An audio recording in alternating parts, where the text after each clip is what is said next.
membaca sebuah buku yang setelah ditutup justru membuat kalian terus berpikir. Nah, itu yang aku rasakan setelah membaca novel Rasa karya Terelie. Buku ini bukan cuma menceritakan tentang emosi, tapi juga mengajak kita memahami arti menerima, memaafkan, dan berdamai dengan diri sendiri. Novel ini berjudul Rasa, ditulis oleh Terelie, salah satu penulis Indonesia yang terkenal dengan karya-karyanya yang selalu menyentuh hati para pembaca.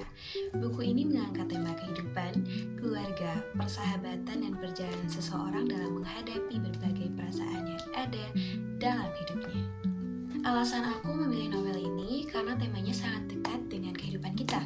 Setiap orang pasti pernah merasa kecewa, kehilangan, marah, atau sulit menerima kenyataan.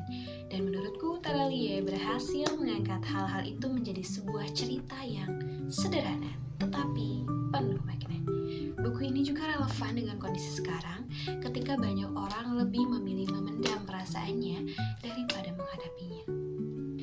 Novel ini mengikuti perjalanan seorang remaja yang menghadapi berbagai persoalan dalam hidupnya.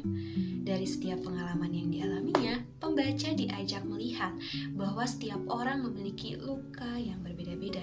Namun, yang paling menarik bukanlah konfliknya, melainkan bagaimana tokoh-tokohnya belajar memahami diri sendiri dan orang lain. Novel ini lebih berfokus pada perjalanan emosional dibandingkan sekadar menceritakan sebuah konflik. Kalau berbicara soal tema, menurutku tema penerimaan diri dan memaafkan benar-benar terasa kuat. Alurnya mengalir dengan nyaman, sehingga kita bisa menikmati perkembangan setiap tokohnya. Karakter-karakternya juga terasa hidup. Mereka tidak digambarkan sempurna, tetapi memiliki kekurangan seperti manusia pada umumnya. Justru itu yang membuat cerita ini terasa realistis. Dan hal yang paling aku suka adalah gaya bahasa Terelie. Bahasanya sederhana dan mudah dipahami, tetapi banyak kalimat yang maknanya dalam. Ada beberapa bagian yang membuatku berhenti membaca sebentar karena ingin merenungkan isi pesannya. Menurutku, kelebihan novel ini ada pada pesan moralnya yang kuat dan emosinya yang terasa alami. Ceritanya tidak berlebihan, tetapi mampu membuat pembaca ikut merasakan apa yang dialami para tokohnya. Kalau kekurangannya, mungkin di beberapa bagian alurnya berjalan cukup pelan.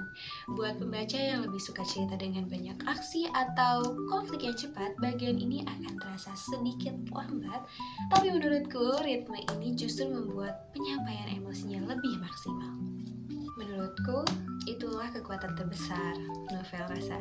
Buku ini tidak memberi jawaban untuk semua masalah, tetapi mengajak pembaca melihat bahwa setiap rasa, baik bahagia maupun sedih, adalah bagian dari proses bertumbuh.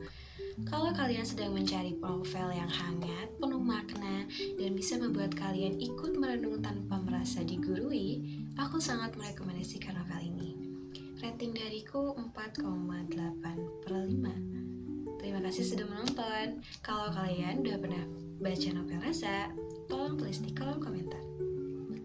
See you!